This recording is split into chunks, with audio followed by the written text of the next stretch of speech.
Hey, welcome to the Jungle Brothers podcast. I'm your host, Joey, and today I'm joined by Ryan Jackson, one of the young up-and-coming coaches here at Jungle Botany, to talk about his transition from full-time concreter into full-time movement guy and coach.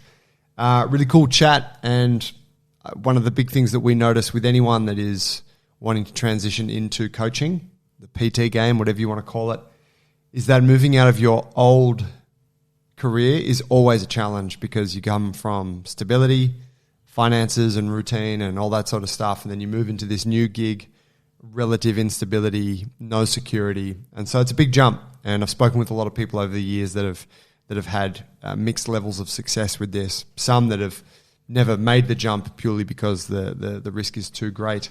But I hope you find this chat inspiring. And if you are someone that is, sort of about to embark or perhaps have recently embarked on the coach's journey, hopefully this can give you some practical tips. While we're talking coaching, we have our Coaches Intensive coming up. It's on the 27th to the 28th of May. That's a weekend. It's here at Jungle Botany, 2 full days facilitated by me, covering all of the key skill sets you need to be a world-class coach. Strongly stand by everything we cover in this course. It's the same course that we've used to prepare all of the coaches that work out of our gyms. And I believe a course like this can be the difference between you being okay, mediocre at what you do, and you being world-class. So without blowing too much smoke, my own direction, I strongly stand by all the content in this course, and I would love to see you there. If you're interested, you can get in touch with me to talk about enrollment, joey@junglebrothers.com, and I'd love to have a chat with you further about it. On to today's episode with Ryan Jackson.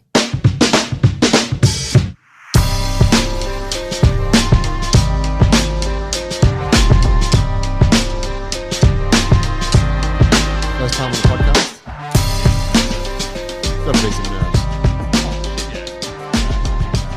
I know what I mean, lots to say, but pressure's on. The JB boys. Well, look, it's only 60 minutes. So, I suppose the way to look at it is if you're a fraud, you'll be exposed. Exposed, big time. Yeah. If you're the first 5 minutes probably, right? Mate, could you... I've known you for a while, but you've been pretty newly recruited here at JB's. What did we say before? 6 months that you've been here, working here for? Roughly give or take, I've been travelling up from Wollongong week in, week out now for about 6 months, yeah. Sick. Could you sort of tell me how you got here, like how, because you've made that change from coming up from Wollongong, which for people who aren't local, that's a couple hours south, Yeah. or hour and a bit. Hour a bit, yeah. How did that happen? Well, I had been doing a little bit of work down there, or trying to break off the tools for a while, but things just didn't quite work out the way I'd hoped they would down there, and having some connections up here with Dills and Kyron. Kyron's one of my best mates since I was 12 years old, so I had a pretty solid connection there of breaking into the community, getting to know people, which was... How'd you guys go back so far? Did you grow up out... Yeah, we actually grew up in Southwest Sydney together. Okay. We went to Goulburn High School together when we were like 12 years old, so... That's why he's such a rough cunt. Yeah, right. I appreciate that. Brutal honesty, Joey. But yeah, we grew up in the Southwest city slums, I guess you could say, and I was just really lucky to have that connection because I knew I wanted to break off the tools and get into a career that's more meaningful and purpose-driven, but finding a way to do it when I was so used to... I was like an old dog stuck in his ways, Been running my own business as a tradesman for 5-6 years, and the idea of breaking out of what was so comfortable and convenient, even though it's fucking hard work, it was just didn't know where to start. And Corin sort of gave me that first bit of leeway to say, hey, I think the guys up here are interested and they would love to have you here. You've got a lot to offer. And one thing rolled into another, and here I am 6 months down the track. Right on. Yeah. So on the tools, tell us what you were doing prior. I left school when I was 14 because my old man caught me jigging school, catching a train out to Cronulla, surfing every day, and he was like, man, you can't go nowhere in life. If you're not going to go to school, you got to come to work and do something. So I just stepped straight into the first thing that was there, and that was concreting and structural landscaping with my old man, fresh out of, didn't even finish year 10. Right on. And by the time I was 18, I had done my trade, got certified in concreting, structural landscaping, and then started my own gig at 21. Started my own business, bought a truck, and was out on my merry way. But learned quite quickly that it wasn't a sustainable lifestyle. Having so much money being poured into your hands, like cash as well, cash market tradies, having that be a privilege at such a young age, I didn't know what to do with it, and I wasted it, pissed it up the wall, you know. As we do. Yeah, and I think having that ability to generate such a large amount of money at a young age, I took it for granted. And as you can imagine, being a party boy and stuff back then, I was as well. I tended to just throw it all away and take it for granted, which led to me taking my health for granted as well. And that being combined with such a physically taxing and demanding job out in the sun, like you would know, bend over, breaking your back all day concreting. It was Is concreting like pouring concrete, slabs, all that kind of stuff? But are you also working like jackhammers and shit? Yeah. Like a bit of demo work? the whole lot, bro. Yeah. So Right. I was even doing a bit of excavation as well. Yeah. I'd be involved in excavating, installing stormwater drains, doing pools, like Yeah. pool surrounds, water features, all kinds of shit. Basically whatever got thrown my way. Yeah. A good analogy, I guess, is that like you get some health professionals that just stick to their powerlifting and that's all they coach. I think you might get some guys that do a bit of lifting, they do a bit of stretching, a bit of handstands, and then they might do a bit of Zentai, you know? Yeah. That's kind of actually reflecting now. When I was a tradie, I would do a bit of paving, a bit of concrete, a bit of fencing, a bit of drainage, and now I'm kind of repeating that same pattern by getting involved in different aspects of the broader industry of health and fitness, you know? Yeah. And so those things that you were doing, structural landscaping, concreting, and you were saying like, you know, a bit of pool stuff. Is that common that someone in that industry is doing all of those things, or was that sort of unique? Yeah, I don't think so. I think I actually took that habit on trait after my father, because my dad, growing up, was always renovating the house, pulling things apart and redoing things. Like we had a soundproof music studio that he converted the double garage into, and the guy was just always doing DIY projects from home every weekend essentially when he wasn't working, and getting me to help him in the process. So I think from a young age I kind of was like, if you've got a set of hands and a brain behind you, you can work it out. And I like that challenge of, I haven't done this, but I want to learn how to do this just to prove that I can do it. Yeah. So I was always that guy where like, if it rained for a month and you couldn't concrete, but someone said, hey, I need a fence done. Shit, yeah, I'll do a fence because I get paid. Yeah. Where if you just accept that it's been raining for a month and you can't make money, then you go broke, you go backwards, right? So you turn to alternates to make an income. That was sort of the relationship that I think I developed with dabbling in so many different things. And I'm super grateful for it now, because the principles, my dad actually used to use this saying, I never understood it. I remember one of the first jobs we did together when I was like 14. Do me a favor, just get that a bit more in front of you, or move over. Bro. Yeah, Sure. legend. Yeah, one of the first things I remember my dad saying to me when I first got out of school was, everything's a means to an end. And I remember he left me on this job one day and he told me to pull apart this stormwater line and put these drains in. I'd never done it before, never used a tool before. And he's like, I'm going for a drive, I'll be back in a few hours, have that done. And I'm like, what the fuck? Like, I've never done this, I don't know what to do, don't know where to start. And he made that point, like, everything's a means to an end. Think about the finished product and work backwards from that in means of steps that will incrementally bring the project together, right? And I didn't know what it meant many years ago, but as I'm getting older, I'm realizing it applies to everything. If you want to be able to do a deadlift and you don't understand the concept of hinging or engaging the lats or whatever it might be, you break apart the deadlift into incremental sequences of movements, train them individually, then put them together. Same with press handstand, right? The push, the compression, the things that you pull apart to make the bigger thing. And that principle that I learned from a young age has actually applied to everything I'm doing now. Even the way I'm structuring my life, my lifestyle. It's pretty awesome. Wow. So he threw you in the deep end a bit. Shit, yeah. See, that's that sounds pretty. Was he just being irresponsible, or was he one of those guys that was like, I'm gonna teach my boy a lesson here? Yeah. Like, was that intentional? I reckon it was probably a combination of the two.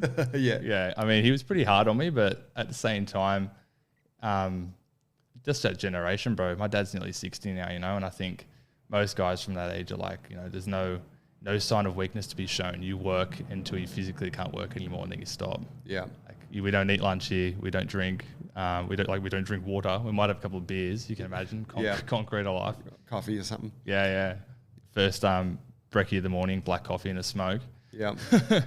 But yeah, essentially that was just one of the biggest principles that I took from my entire career in trade, that like if you focus too much on the big picture of like, even people that want to make body comp goals, if you focus on, I want to be here in 12 months, you get too fixated on that end goal, you can lose sight of what smaller principles bring that big goal together.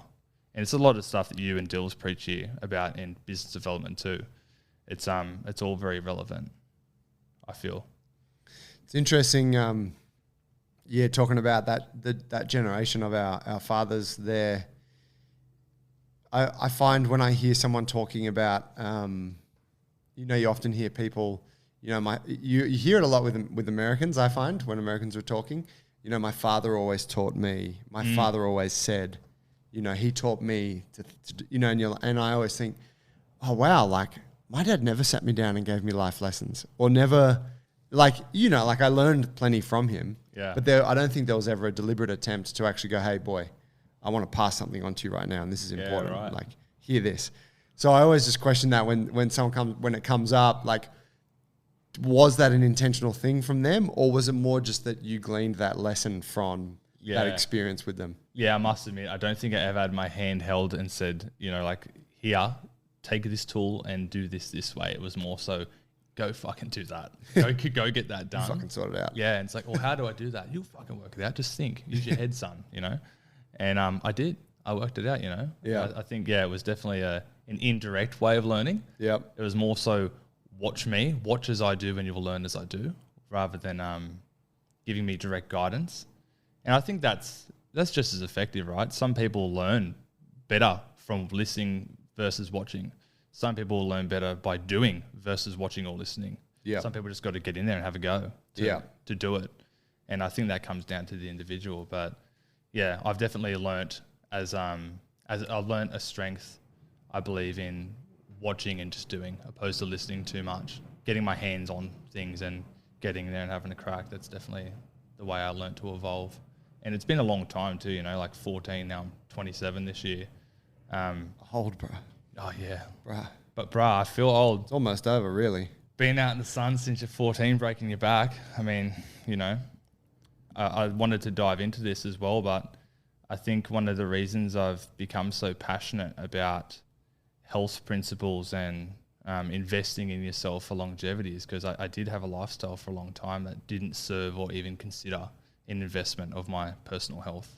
It was very much like, this job is hard and it sucks, so I want to gratify myself in any way possible when it's over, so I don't have to think about doing it again tomorrow. And that was my life on repeat for a long time. And I think that definitely took a toll, at a young age.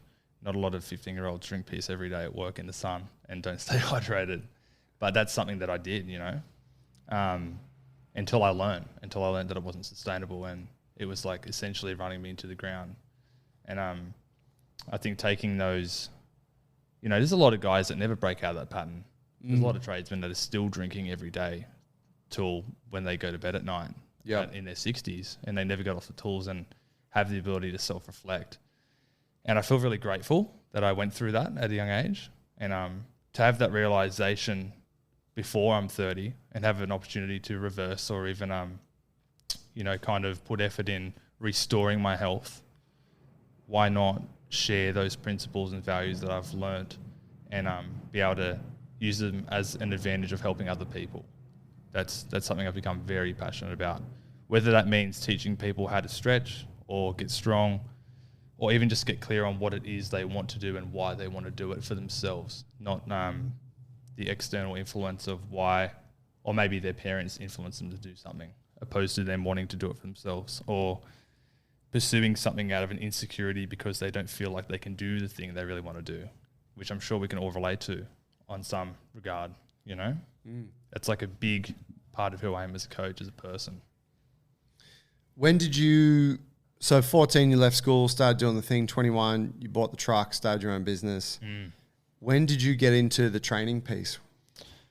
That's actually another story in itself, Joe. Mate, but, I'm here for the stories. Yeah, that's what we're all here for, right? I had a car accident when I was 23. I was like a young surfer, long blonde hair, skeggy guy, listening to me rock music and heading out to festivals, getting on the piss every weekend. Just as a nutshell, that was me in my earlier 20s. Didn't really do anything physical other than my work. I love that you make it sound like it was like eons ago. It was 4 years ago. But bro, it feels like a lifetime ago. 4 years ago is like a yesterday for me. Yeah, but for me, it's literally like a lifetime, hey? Because the lifestyle that I was living, the people I was with, the things I was doing with my time and energy only a short 4 years ago does not resemble a single glimpse of what I'm doing now. Right, it's been a lot of change. Person. Yeah. Well, change of environment, change of community, change of personal values, the way I eat, the way I think, my relationship with myself. I'd never paid attention to the way I breathed when I was 21, and now it's something I fixate on a daily basis, and that's transformative, right?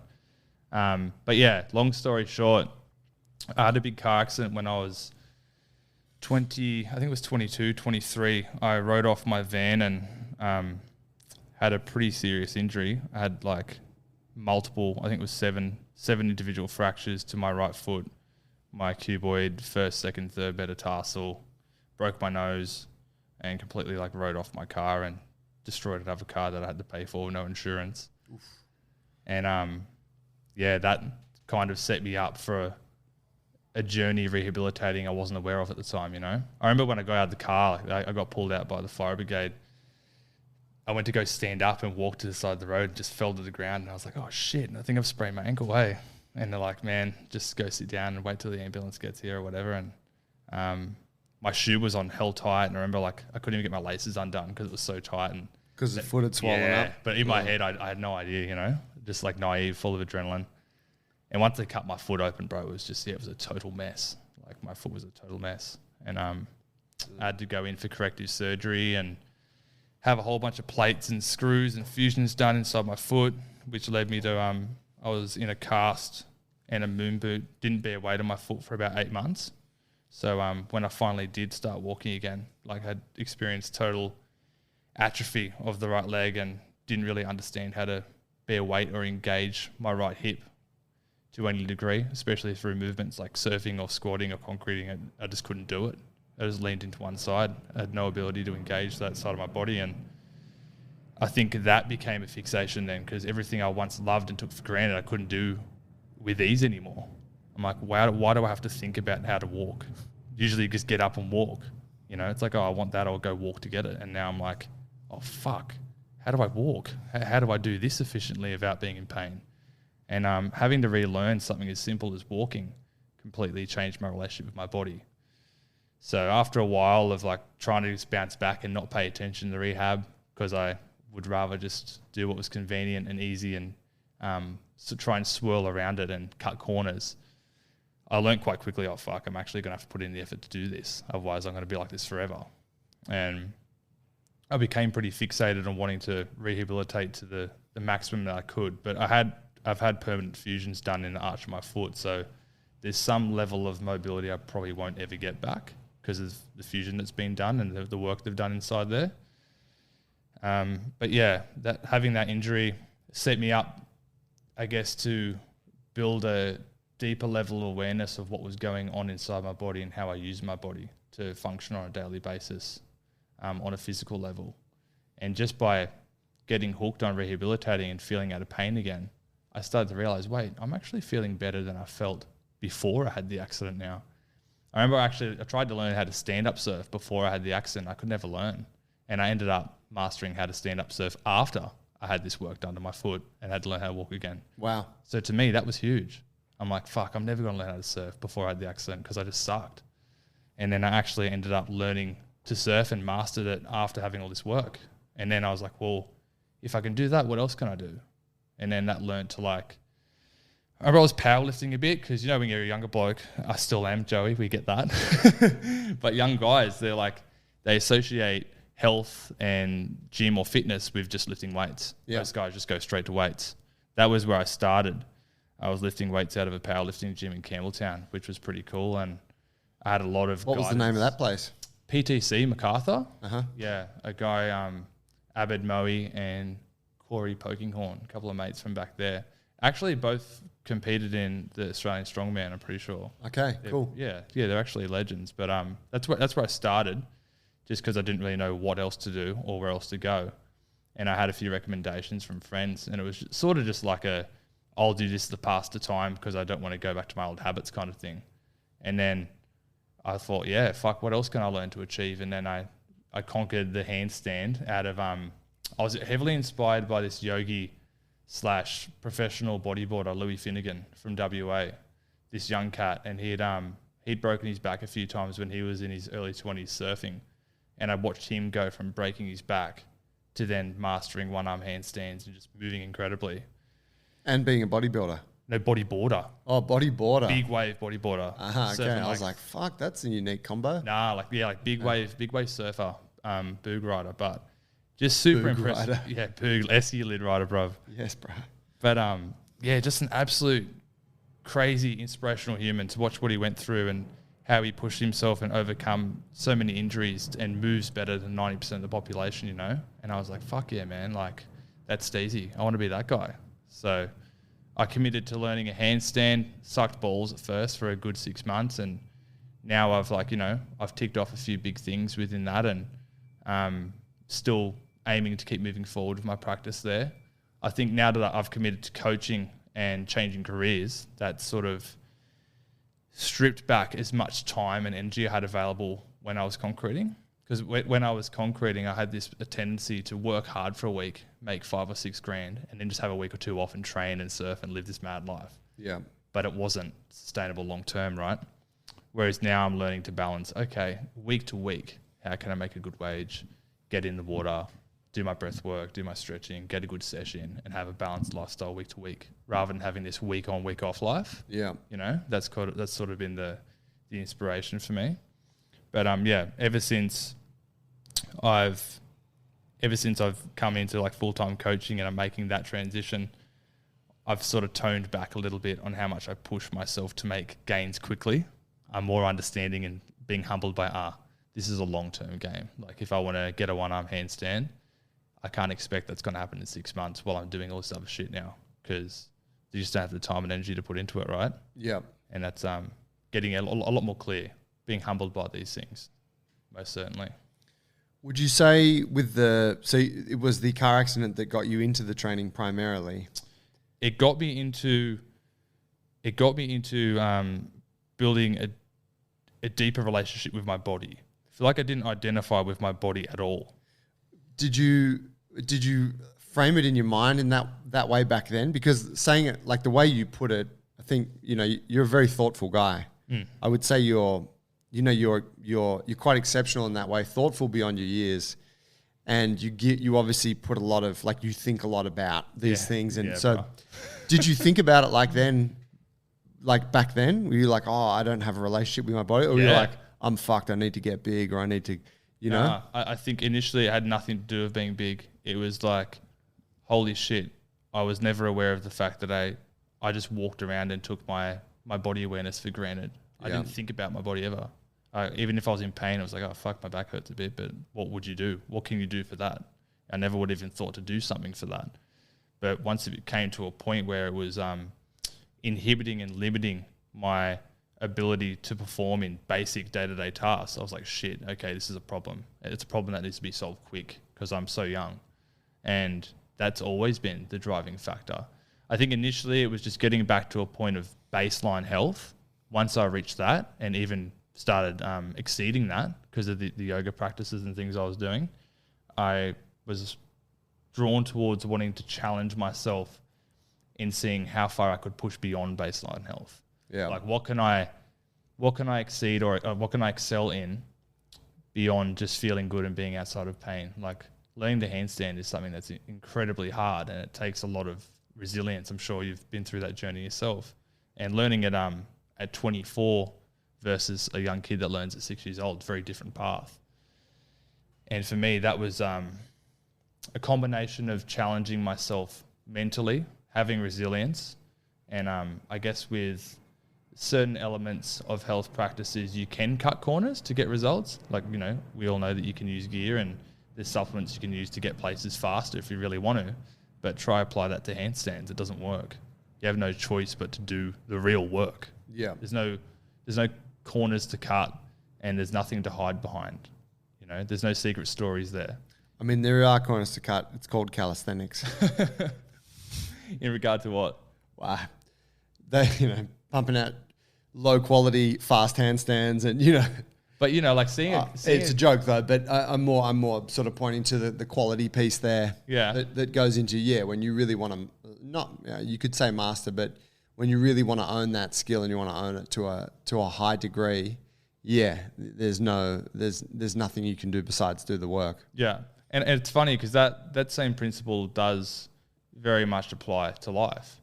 You can have people that are preaching that, like, yeah, man, I'm going to the gym and like I'm feeling good, but then you watch the way they move and they feel like shit and they're hurting. But it's like you can say the story, you can tell whatever story you want, but at the end of the day, the proof is in the pudding.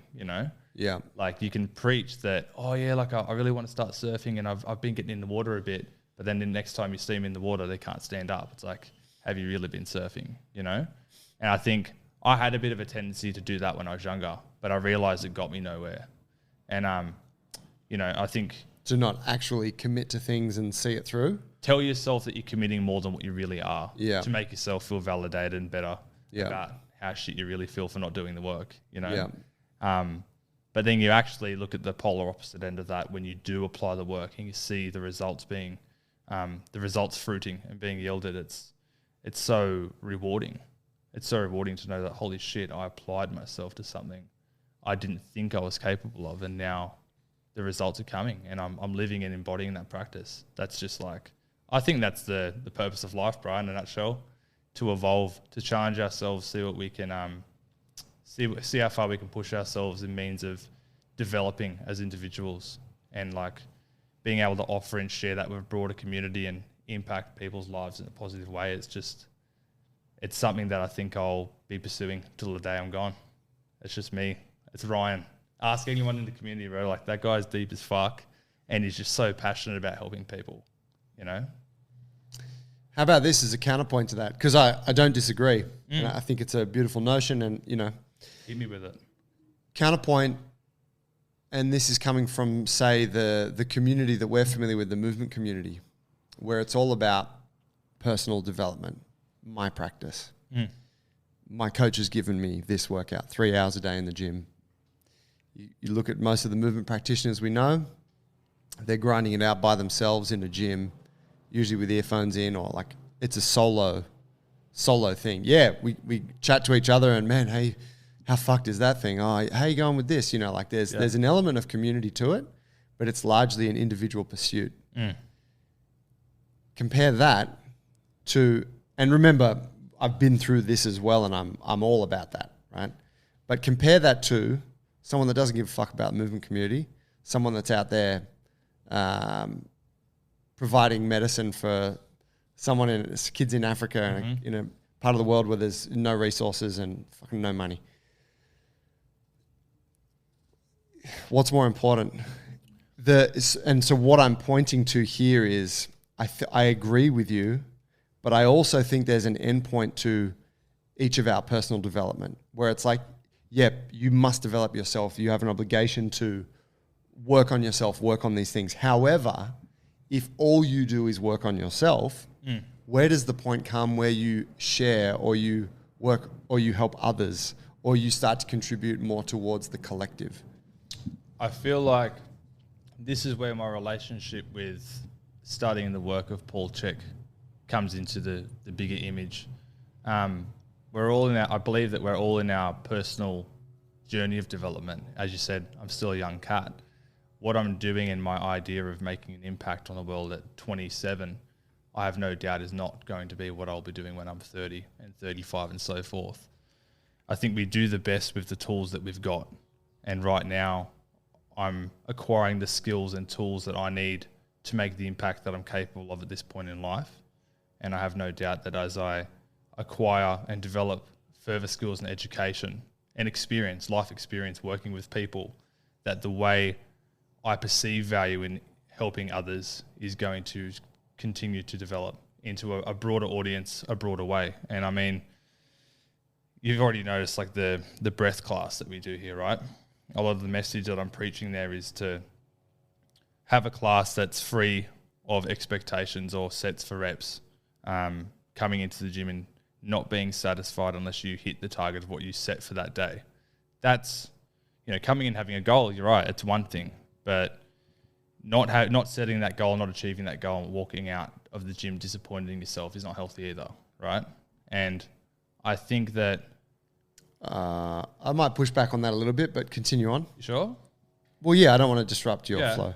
Well, my point was that something that creatively that I've picked out for myself that I think is important to preach within the community for other people is like to come into the gym and not have an expectation of how good are you compared to the person next to you, how strong are you compared to the person next to you, how long was your handstand compared to theirs, to actually intuitively come into a space where we can connect with other people, feel into our bodies how we do on that day, and be moving as a form of nourishment and acceptance of where we are, rather than wanting to push past and be better all the time.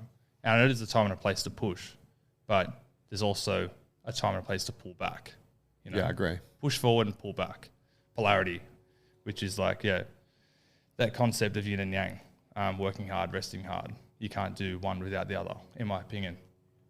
But in regard to what you were saying with how far can you help other people being fixated in your own practice, I think that I personally believe that I need to go through the lessons that I'm gaining right now by pushing myself. Maybe I'll even get injured again. Who knows?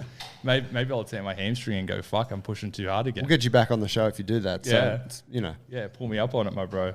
But yeah, I think that we're all in certain stages of life in which we have ability to offer from the lessons that we've acquired through our experience, and that what I'm offering right now is only a means of what I've learned so far. I can only give what I've got to give. I'm not going to try and give what I don't know yet. And that's why I kind of stay in my lane as such. I'm not a big fan of the whole fake it till you make it. Try and preach that you're a guru when you're just a 26-year-old. I know that I'm not yet.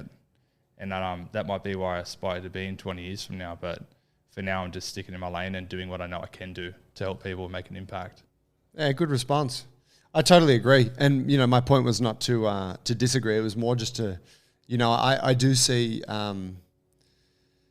I think it's extremely important that people have their own journey that they go on, and part of that is diving into skill sets and diving into your physicality, but also other skill sets, and like trying to master them, whatever it is, whether it's combat or it's academia or it's, crafting something out of timber, like whatever your thing is. And it can be multiple things, and there should be that, period. I see with the movement thing, it's... I'm a bit cynical of the movement culture at large, because it preaches self-awareness and self-knowing and all these things. But, what's the end point to that? If I'm a 45-year-old movement practitioner and I'm still hanging out in the park, playing the movement games by myself, and it's like, well, what are you actually bringing to, what are you actually contributing here? You got, I see some of these people, they don't, there's not even maybe they got a couple students that come and go, but it's like, where's the actual impact? I agree. And... it's also, if someone wants to do that with their time, that's, power to them. That's great. You got that choice. But I do also think there's maybe like a vanity to it. I think that, I'm sort of alerted to that. As soon as I meet, you meet someone and you're like, oh, what do you do? And they're like, oh, I work for an NGO and we've just been over in Cambodia fucking, getting water to these kids that fucking don't have water. And you're like, oh, wow. Yeah. What have you been doing? Like, I've been following this really hard fucking bent arm phase. Yeah. Man, my elbow tendons are killing me. But in saying that, Joe, I heard Paul Chek share something once. I'm a big fan of his work, and it's true that he made this analogy of like cops need bad guys need cops. The fruit markets need grocers, and grocers need fruit markets, right? Or like farmers, you could say. Yeah. Big pharma needs doctors, and doctors need big pharma. Yeah. The student needs a teacher, the teacher needs a student. And you can follow that principle on to the end of time. Like, we all need each other. We all have a place in the world. And maybe we are only here to be a movement practitioner, and that's as far as we get in this lifetime, if you believe in that. And maybe we extend that to the point that we broaden out into a larger philosophy and educational system of what do we need is. white-collar criminals? Sorry? do forensic accountants need white collar criminals that embezzle millions of dollars from honest, hardworking taxpayers? I'm just challenging the notion. I agree. Yeah. But it's like, well, what about all the scumbags? You could argue, well, we need them because the cops need someone to chase and the taxpayers need someone to lose their money to. I'd say on a realistic level, probably not. We don't need them. But my point is, for every hat that's being worn, there's always the opposite of where they're playing a purpose in each other's roles. That's sort of my point. That like, if some people only get as far as like their idea of helping the world and making an impact is like, I'm going to teach this guy how to do a lizard crawl and do a Cossack into QDR fold or whatever the fuck it is.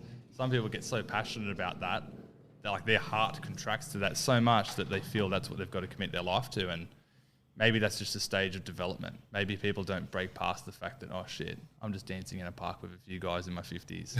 You know, like you said, it's, when you look at it like that, it's like, fuck, is that all you really want to do in life? But then, I don't know, there's certain religions, you know, of like people that, like, I don't know, like Buddhists or monks to some regard, where they owed their whole life to being in silence and limiting themselves of distractions and buying into something more because it's a race that never ends and they're all forever pursuing something that's not here and now. Yeah. And they decide to just sit on a rock, smoke opium in the mountains till they pass. And they smoke opium?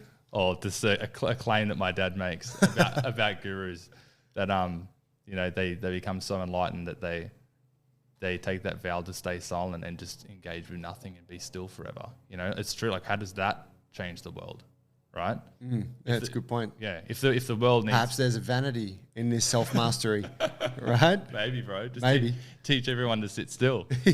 But yeah, I actually had a funny conversation with a friend about this in Cronulla the other day, that people that claim to become enlightened as such, or they see that the world needs healing and they develop a higher sense of awareness. You see like a lot of these, sorry for stereotypes, anyone listening, but these Byron Bay bindies that get in their vans and they become so enlightened that they go, oh, fuck the system, I'm not going to work, I'm just going to go chill and dance under the stars.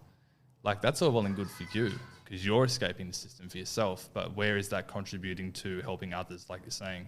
People that go and spend their lives traveling overseas to build camps, feeding people, or attending to starvation and chronic thirst, like that's making a real impact on people, right?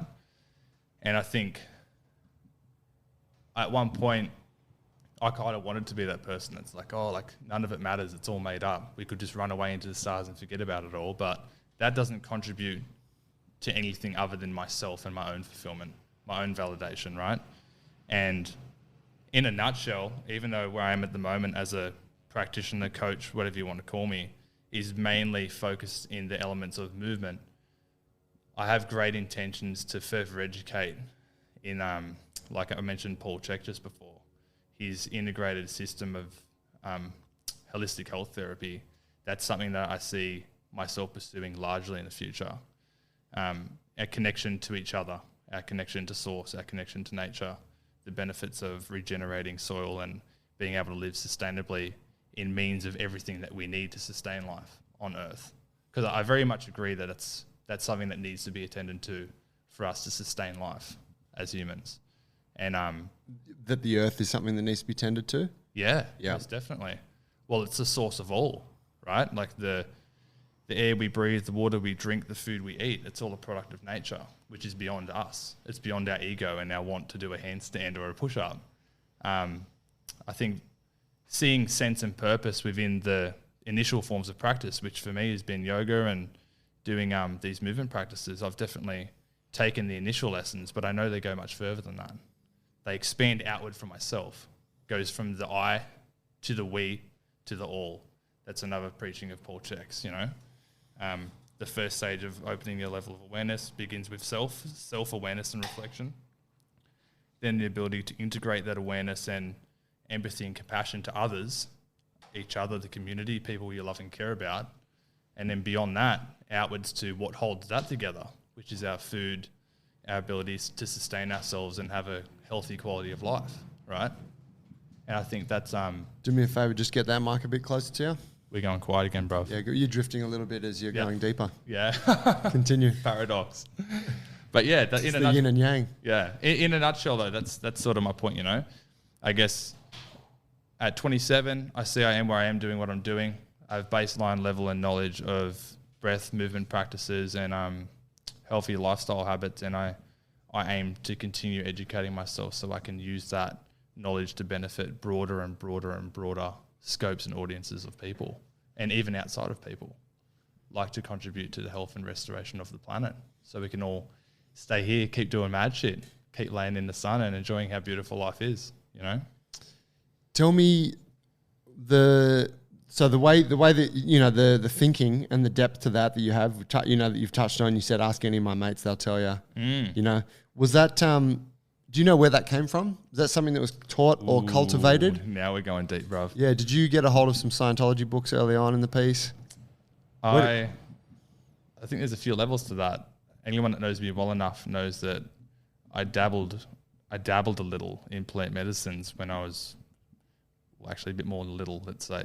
Between 18 and probably 21, I went quite deep with those things. We're talking mushrooms, LSD, DMT as well. Yep. I had a few connections of guys that taught me a whole bunch of things, and I always kind of had been drawn to nature full stop. Like I said, I started surfing when I was young and always found I felt most home and connected to myself when I was in natural environments, opposed to playing PlayStation or jumping online and being fixed on a screen, you know. That wasn't me. I actually asked my dad about this a few years ago too, and he said that when I was young, I would always ask like real deep questions you wouldn't expect to hear from a 4-year-old and a 5-year-old and things like that, which I don't really recall. I think I've always been a deep thinker and stuff, but yeah, just huge on observing things.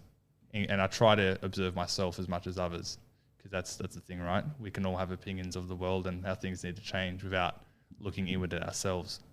And there's a saying, if you want to see the world change, then you need to start at you. If you want everyone else to pick up their weight and make the world a better place, what are you doing yourself first to do that?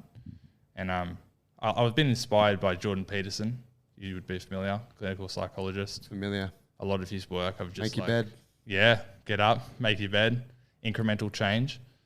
When I hear someone preach something that resonates truth to me, and it triggers something in me that makes me reflect on something I know I could do that I'm not doing, but if I did it, it would make my life easier, better, and maybe even have a good impact on others. I'm like, fuck yeah, that guy is on the money. We should do that. We should stop not doing that and start doing that. And that comes down to like, yeah, make your fucking bed. Or like, stop drinking alcohol every day. Stop complaining you've got a headache when you stayed up till midnight drinking. You know, like, I used to do all this shit. I remember I had a good mate, Sam, from Ingleburn that we grew up with. Me and Kyron both grew up with this guy. He's a brown belt in jits, actually. He came... Good man. Proper mad dog. Shout out to you, Sam, if you're listening.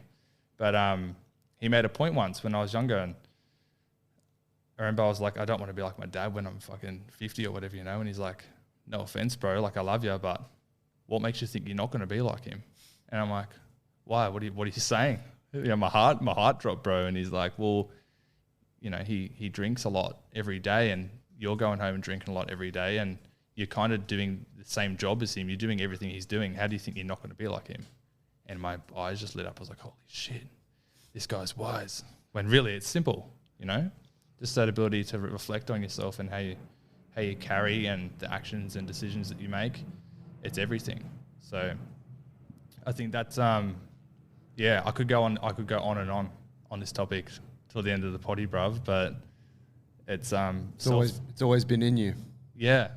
Yeah, and there's another element to that as well. I wasn't too sure whether I wanted to bring it up while we're having a chat, but it's true and it's real, you know. My mum had a lot of health problems throughout my childhood, on and off, and right after I had my car accident, a few months later, she had a stroke, and she'd been having like on and off health concerns for a few years before that, and she had like a bit of a problem with drugs and stuff throughout my childhood. And then through seeing how that ended up manifesting into a reality, her decisions accumulated and ended up proving what she'd been doing the last few years, you know, by making wrong decisions, not showing up for herself in a way that was supporting her health or supporting her family, that ended up having an impact on her to the degree that she became permanently brain damaged by having a stroke, right? And I think, obviously, the more emotionally attached we are to something, the more energy we pour into it. I'm sure we can all vouch for that, right? I was extremely, and am still extremely emotionally attached to my mum. And seeing her go through what she did and reflect on what it was that led that to happening to her was quite insightful. Very painful, but quite insightful. Seeing that decisions that she made over and over again continuously led to a point where something happened that she couldn't take back anymore. And it's like, well, fuck, once that's done, you can't change it. You've just got to learn to live with it and maybe try and do something positive with it, which I'm sure you can probably see the dots connect now. As a result of going through that accident, the injury, taking my health for granted, watching my mum do it and then go through this traumatic, sad experience, it just became like a very powerful driving force to not only not make the same mistakes, but also go the total other direction and make good decisions to make good things happen in the world for myself and other people. Big, powerful lessons to be experienced or to be learned as a young man. Yeah. Yeah, and like a lot of people, like, if I share this stuff, they're like, wow, that must be very vulnerable and hard to admit, but it's actually not, because it's true. And I've taken something positive from it, and I can willow on it, or I could feel sorry for myself and play victim, which I don't. I just try to take what I can from it that's of service and benefit to keep moving forward and become a better and stronger person for it. It's just that simple, you know. Maybe not everyone sees it that way, but that's kind of, I don't see anything else that you can do with it. If you willow on it and go try and fall back to escapism and bad toxic patterns of behaviours, it's just going to take you further and further to your worst nightmare rather than going the opposite way towards your most craved, beautiful dream of life that you want to live. And that's what I want. Do you have any kind of challenge these days with going back to old habits? No, I don't think so. I still, no word of a lie, like I still dabble. I still have a drink a couple of times a week. I might have a cocktail every now and again, and I just know my limits. I think I allow myself to dabble and have fun to a degree that it's not being a detriment to the bigger goal or objective. You know? Yeah. If I can do something and it's not preventing me from waking up, it's not preventing me from getting my training done, having a clear mind to continue studying and furthering to educate myself, then I don't see it as an issue. If something that I'm falling back into out of impulsiveness, if that's having a tendency to impact the results that I'm yielding in achieving the bigger thing, then I grab a hold of that awareness and I attend to it then. But I haven't had that issue in a long time now. I think the thing maybe even in a way I've taken those habits and redirected them towards training, redirected them towards my breath practice and my lifestyle practices, you know? Yeah. Which is common. You hear about that in a lot of guys. I actually watched a doco on this dude that had like drug addictions and stuff, and he ended up turning to big wave surfing for his adrenaline rush, and now he's just fully hooked on big wave surfing, and he's straight sober, but he openly admits if he didn't surf, he doesn't even know if he'd be here because that's his thing now. Yeah. And he needs that vice, you know? Yeah, needs that fix. Yeah, most certainly. I'd like to change sort of lanes there a little bit. Tell me about the transition from concreting, being on job site, you know, all the stuff, drinking at work, hanging out with the boys, you know, all the stuff that's associated with that. And I can resonate with that. Having been in the film industry, it was a real Teamster kind of vibe. Yeah. You know, big hours, no sort of concern for your personal health, and just work hard, play hard, that whole piece, neglect every other thing in your life. Yeah. The transition there, though, sort of spiritually into, or actually spiritually, but also like practically, because you were making great money. Yeah. You know, that's kind of the big one, right? And then to come here and work at Jungle Brothers, you've moved to Sydney. I'm still living in Wollongong, but I bunk with Kyron a few days a week. Yeah. Okay, right on. Currently. So, you know, how does that work in terms of like talk to me about some of the hurdles there, making enough money? Yeah. Yeah, no, certainly. Not man. feeling like you've just gone backwards, because often it's like, well, fuck, I used to make this, now I'm making this. For sure. But yeah, I guess that comes back to what do we identify success as, right? And for me, the success is the quality of life that I experience inside and outside of myself. So I think, yeah, it's been challenging, most certainly, I guess with the concreter's wage, it's tricky because you convince yourself you're making big bank because you might yield 5-6 grand out of a job. But then if it rains for 3 weeks, straight after that, you don't work for 3 weeks. If that happens, then that 5 grand becomes divided by 4. And it's not so well of a good wage anymore, right? Yeah. And there's all these hidden expenses that pop up out of nowhere, like wages and insurances and super and all this shit you don't account for when you're making quotes. You kind of look week to week, not in the bigger picture. So yeah, there's definitely been a transition of expenses. Like I'm not paying as much money in expenses anymore, though I'm not making as much either, right?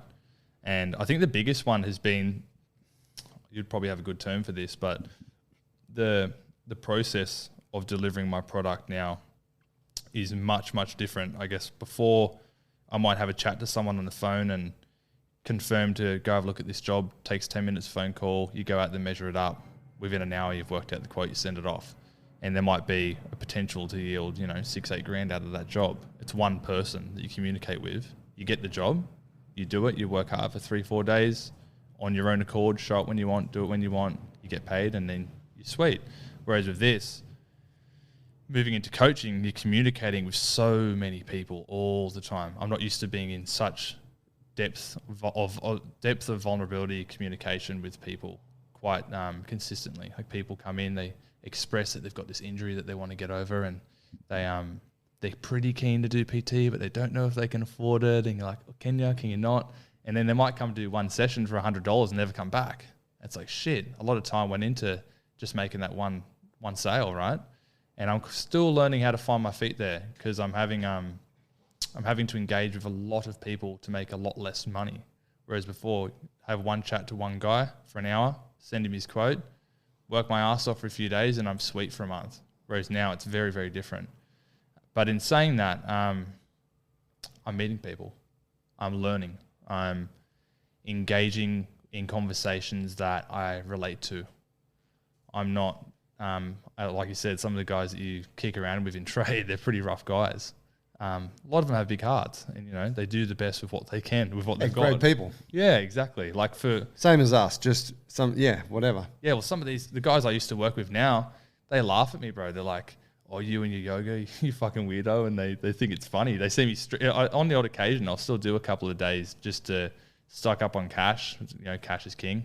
Always do a little bit of it when we need it.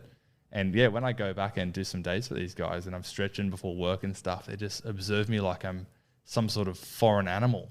Like, what is this guy doing? They think it's so strange. But I wouldn't say I've struggled letting go of the guys that I was surrounded by because of the habits that they all kind of dabble in and whatnot. Like don't stop. If it's hot and it's 40 degrees and you're concreting, but the concrete's going hard, don't stop and have a drink of water. You tend to the work first and then you come back to eat and drink and sustain yourself, right? Yeah. And I think that's one that comes just with concreting because you've got this tiny window of time from when you put it on the ground to when it's rock hard. And if you don't get it set the way it needs to be set to meet standards within that time, it all has to be pulled out, jackhammered out, excavated out, redone. Fucked. Job's completely fucked. That's right. And that becomes a very expensive fuck up. So you kind of put your health secondary before the job because... Makes sense. Yeah. It's very... From the moment you put it on the ground, there's always anxiety, Even with the rain. So if it rains, it destroys the job. If it gets too windy and it dries too quickly, it ruins the job.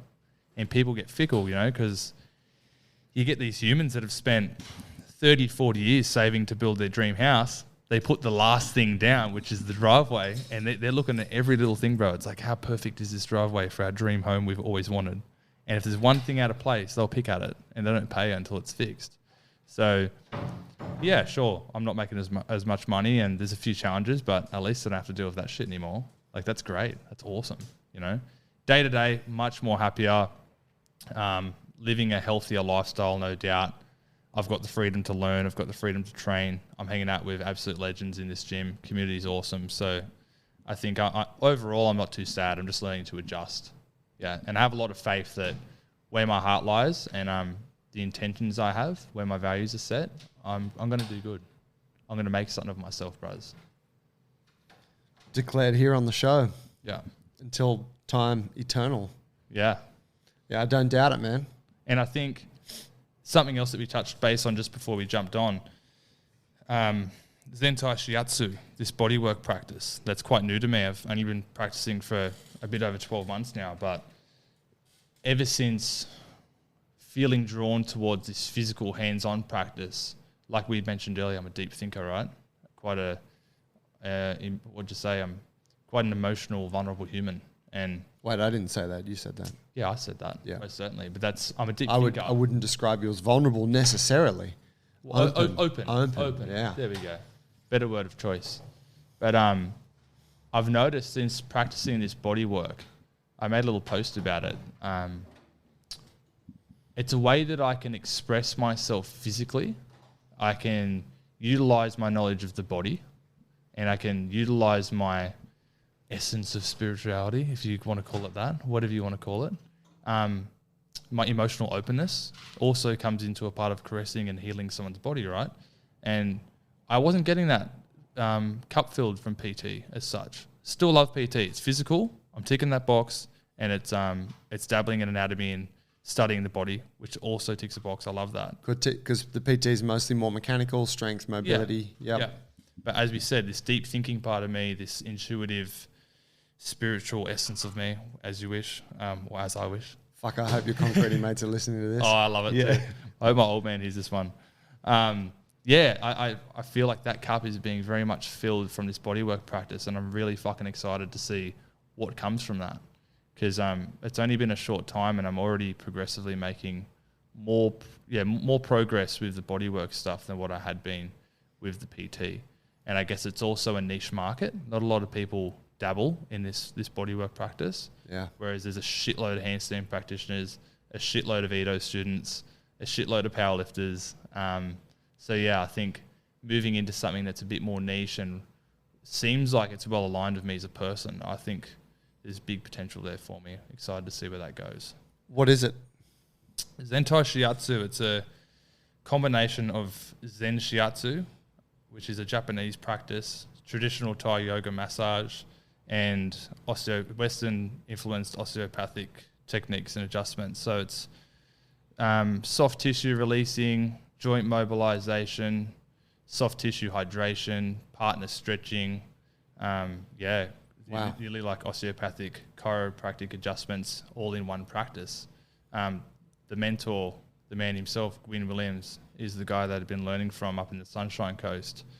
He describes it as like it's a dance. It's a dance between two bodies, and it's an unspoken conversation of which you're constantly listening to the person's body, and they're listening to the way you're communicating with their body through the means of touch, physical touch. A lot of the principles that come with partner stretching or like yin yoga practices, where you say when you're entering a stretch of end range, you find someone's edge, and we can use the breath and we can use the breath and the expansion and contraction of the breath to either move further, deeper, and relax deeper into a stretch, right? And it's sort of the same thing with the physical touch and soft tissue releasing, where like if you move too far into someone's space too quickly, stretch reflexes ring off, central nervous system's freaking out, and you can't get them to relax to benefit from the practice. Mm-hmm. Whereas there's a lot of intuition and tuning into what's happening with someone's body and how they're responding to you entering their space for them to actually benefit from it. So it's very easy to do it well, but it's also very easy to fuck it up and make it an unenjoyable practice, you know? But it's quite special, you know? I've only been doing it for a little while, but everyone I've shared it with so far has had a lot of good things to say about it. And me and Kyron practice on each other a little bit when we want to, when we have time to, I should say, at the moment. But we're actually going to be running a workshop, 2 workshops. There's one that we're running down at Wollongong within the next month or 2 at the Yoga Hive, and it's going to be based on entry levels of partner acrobatics, so doing some of that acro yoga stuff, propping people up in the air. Yep. The principles I've just touched on of intuitive touch, partner stretching, and some entry level sequences of body work. And we're also going to run another workshop up here at a yoga studio in Kensington or Paddington, I believe it is. And who knows, maybe JB's. Right. Yeah. You haven't organised one here yet? I'm doing this workshop that I've been organising of Dill's first weekend of April, Okay. I believe. But that's going to be touching base on the Czech principles of holistic lifestyle coaching rather than Zentai Shiatsu. Yeah. I'm just looking at, I see something on the board there, but it's on Jan 28. Yeah, he pushed it back because we didn't get time to promote it Fair and enough. get anything filmed up over the new year. Yeah. Fair enough. Okay, so the one that you're doing here at JB's, which April or something, more going to be around the integrated health piece. Yeah.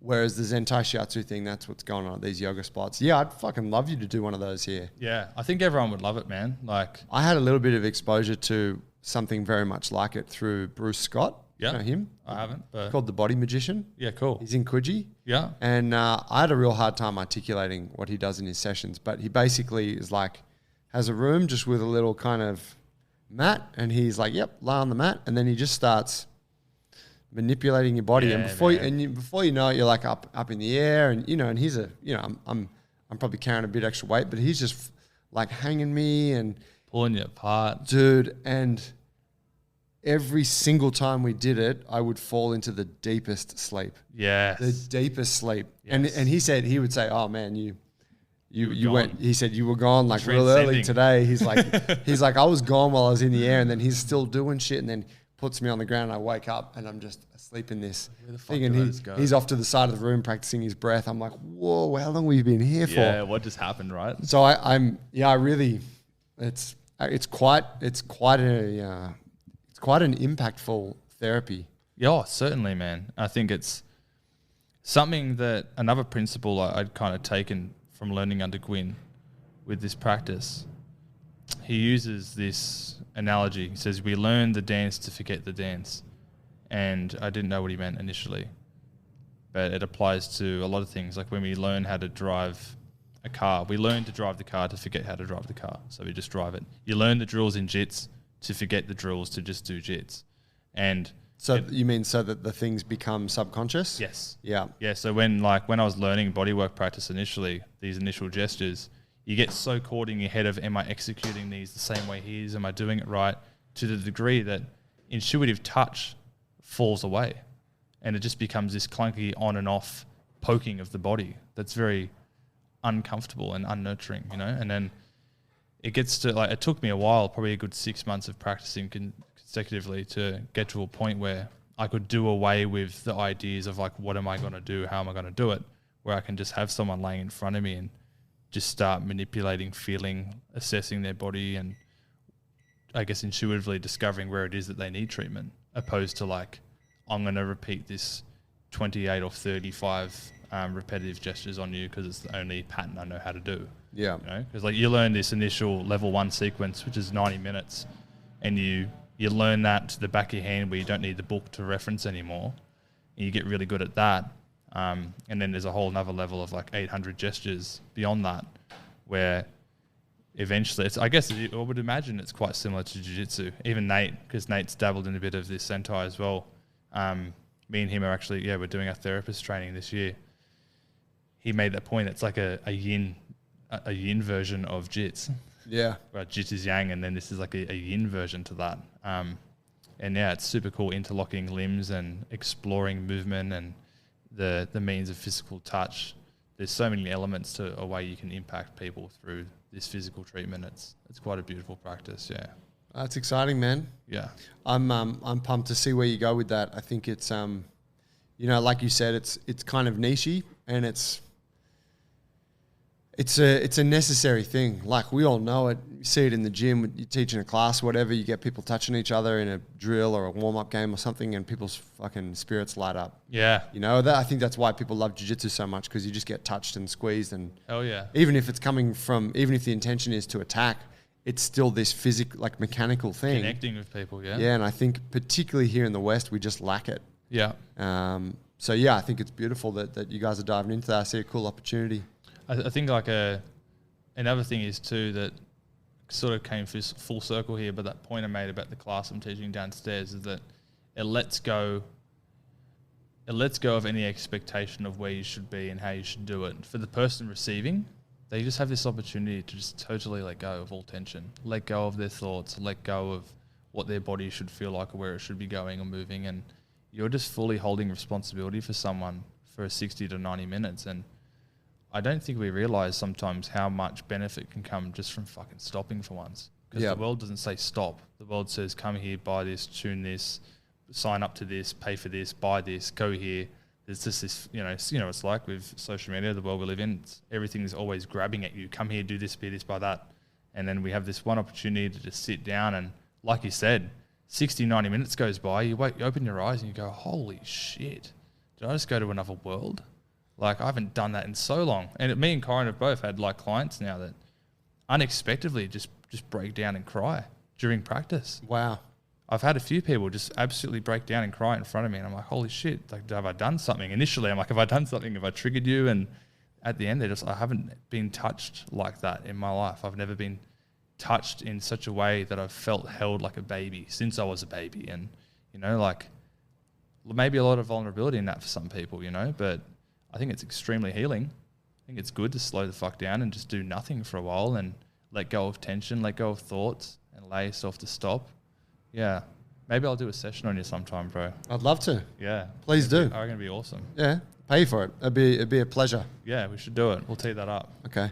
Hell yeah. Mate, good spot to wrap it on. Tell me, where can people find you? Your socials and the events and stuff. Instagram, world's best friend now these days. I'm on Instagram. You can find me through Jungle Brothers page.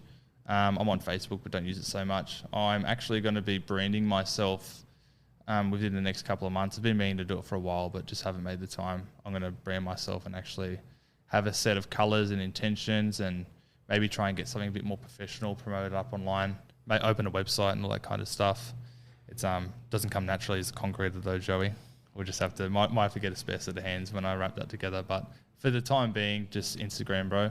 I'm on Instagram as Ryan Jackson with 2 C's in Jackson, and I've got a few posts that are collaborated up on the JB's page as well, so anyone can find me there. Awesome.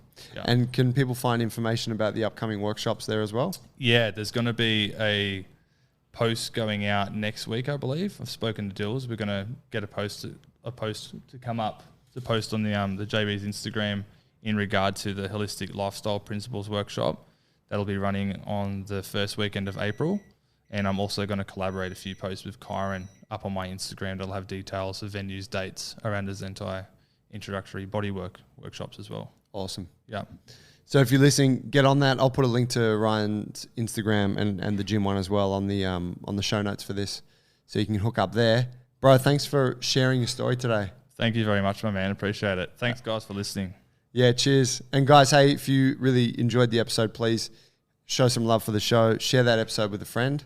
Helps to spread the message of what we're doing and get these conversations out there, and that means the world to us. Thank you, and we'll see you next week. Legend.